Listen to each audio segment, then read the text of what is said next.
Ladies and gentlemen, welcome to Chanel Jasmine, the best novel Chanel for romantic stories.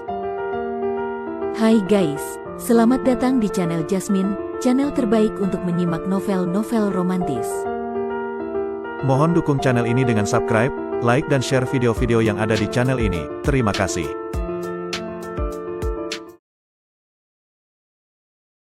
Kaisar Agung Seni Bela Diri Bab 1313. Selama ini, Luo Xiu hanya tahu bahwa para penguasa Dao sejati zaman sekarang pernah mendengarkan ajaran dari seorang raja abadi di era Dayan yang agung. Ia juga mengetahui bahwa Yun Xuan adalah satu-satunya putri dari raja abadi tersebut, namun ia sama sekali tidak tahu apa gelar kehormatan sang raja. Baru sekarang, dari mulut Yun Xuan sendiri, ia akhirnya mengetahui bahwa ayahnya adalah Raja Abadi Yunlong, dan Istana Feixian adalah salah satu tempat kultivasinya. Teknik terbang abadi dan jurus telapak tangan Raja Abadi juga merupakan ilmu-ilmu sakti yang diciptakan oleh Raja Yunlong. Namun, meskipun Raja Yunlong pernah mengajar dan memberi petuah, ia tidak mewariskan ilmunya secara penuh kepada siapapun di antara para penguasa Dao sejati. Teknik terbang abadi yang tidak lengkap dan jurus telapak tangan Raja Abadi hanyalah jejak-jejak yang tersisa dari pertempuran sengit antara Raja Yunlong dan lawannya di medan tempur, yang kemudian dikumpulkan dan disusun oleh para penguasa Dao sejati sehingga bisa diwariskan sampai sekarang. Mendengar penjelasan Yun Xuan, Luo Xiu langsung tercerahkan. Instingnya memang benar. Sejak awal melihat Istana Feixian, ia sudah merasa bahwa istana itu pasti berhubungan erat dengan teknik terbang abadi. Lalu mengapa selama ini tak ada penguasa Dao atau penguasa Dao sejati yang datang ke Istana Feixian? Tanya Luo Xiu penasaran. Karena mereka sedang menunggu, jawab Yun Xuan. Menunggu. Luo Xiu mengerutkan kening, namun kemudian seberkas pencerahan muncul di matanya. Mereka semua ternyata menunggu seseorang, dan orang itu tak lain adalah Yun Xuan yang berdiri di hadapannya. Istana yang ditinggalkan oleh Raja Abadi Yunlong, tentu saja kunci masuknya adalah Yun Xuan, satu-satunya putrinya. Setelah menyadari hal ini, Luo Xiu tahu bahwa begitu Yun Xuan melangkah ke bintang Yunlong, semua penguasa Dao dan penguasa Dao sejati pasti akan segera berdatangan. Saat Luo Xiu masih memikirkan semua ini, tiba-tiba ia merasakan bahwa jimat yang dulu ia tinggalkan untuk Duan Kong telah dihancurkan, dan hal itu hanya bisa berarti satu hal, telah terjadi sesuatu di bintang Yunlong.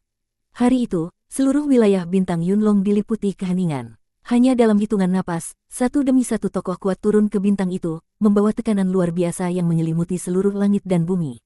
Di Istana Kota Sungxian, lebih dari 10 penguasa Dao berkumpul di aula utama, dipimpin langsung oleh para penguasa Dao sejati.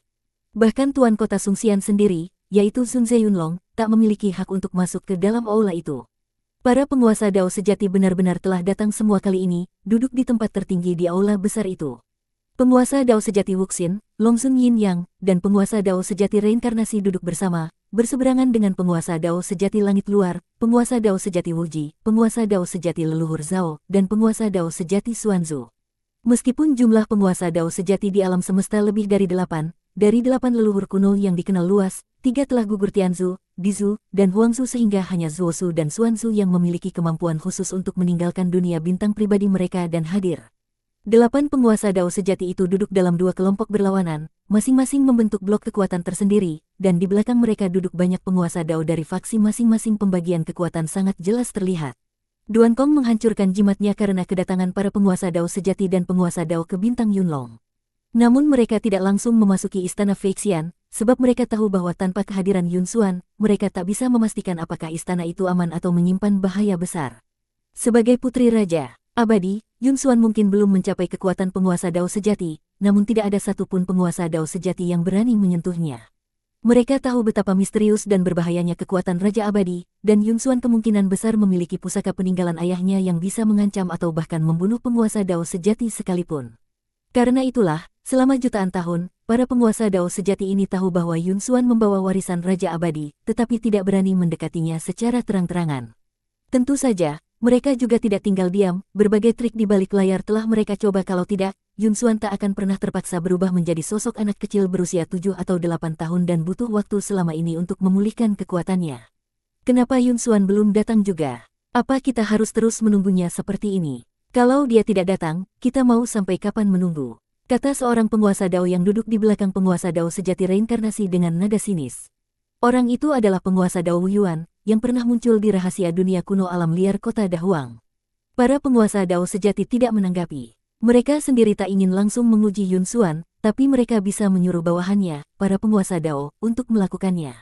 Sudah jelas Wu Yuan tidak akan berani berkata begitu tanpa restu dari penguasa Dao sejati reinkarnasi. Bagaimanapun, status Yun Xuan tidak rendah secara generasi dan posisi, ia setara dengan para penguasa Dao sejati itu sendiri. Burung jelek mana itu yang berani ribut di sini? Wajah panjang reinkarnasi, jaga baik-baik burungmu itu, atau nenek ini yang akan memanggangnya hidup-hidup.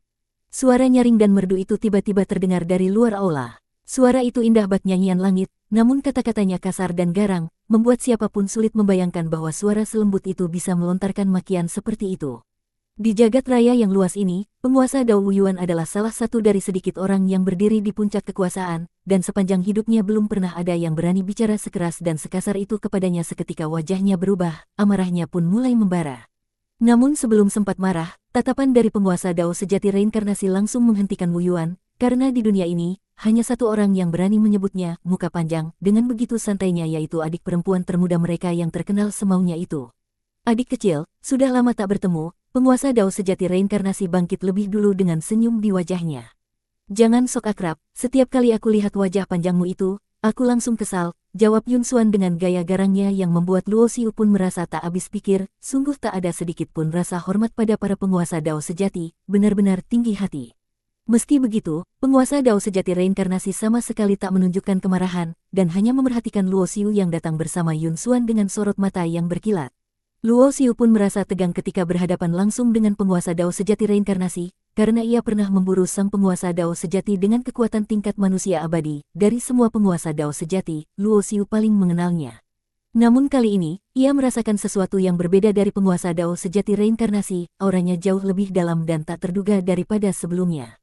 Jangan-jangan, dia telah menyempurnakan teknik reinkarnasi agungnya, pikir Luo Xiu dalam hati. Ia teringat penjelasan Yun Xuan bahwa jika penguasa Dao sejati reinkarnasi benar-benar berhasil menyempurnakan teknik tersebut, maka kekuatannya akan mencapai batas tertinggi seorang penguasa Dao sejati, dan tak satu pun penguasa Dao sejati lain yang mampu menghadapinya.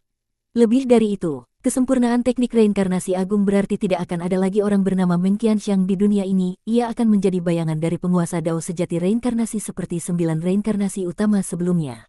Untuk menyempurnakan teknik itu, penguasa Dao sejati reinkarnasi harus menyerap 9 penguasa reinkarnasi yang telah mencapai tingkat puncak dalam jalur reinkarnasi, termasuk kekuatan dan esensi jiwa mereka.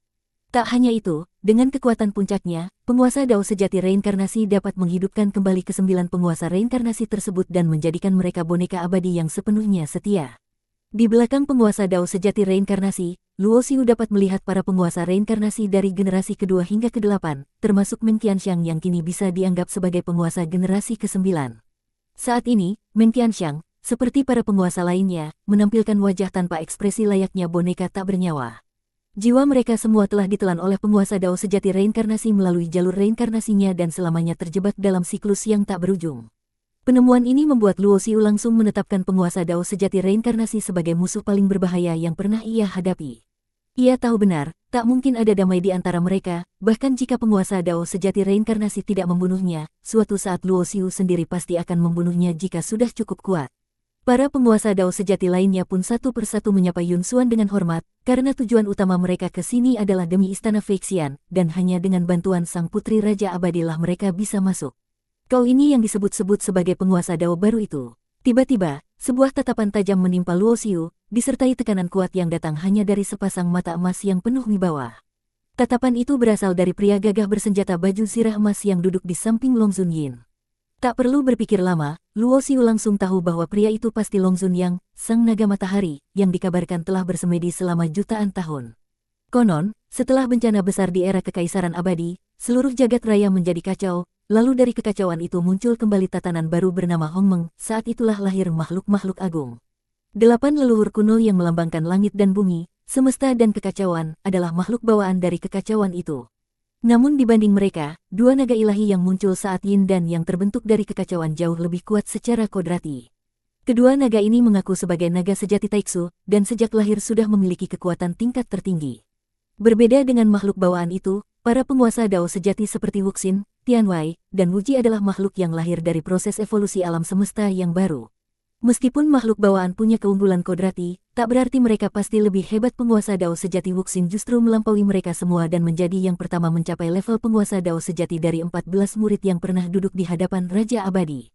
8 leluhur, 2 naga yin yang, serta 3 penguasa Dao sejati muda menjadikan totalnya 13 orang, dan murid terakhir ke-14 adalah Yun Xuan sendiri. Secara teori, Yun Xuan seharusnya menjadi yang paling berbakat di antara mereka semua.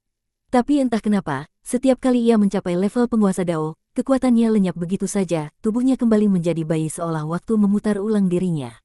Hal ini terus terjadi berulang-ulang, bahkan setelah Raja Abadi gugur dan zaman Taichu dimulai, sampai sekarang pun Yun Xuan masih belum pernah menembus tahap pertengahan penguasa Dao.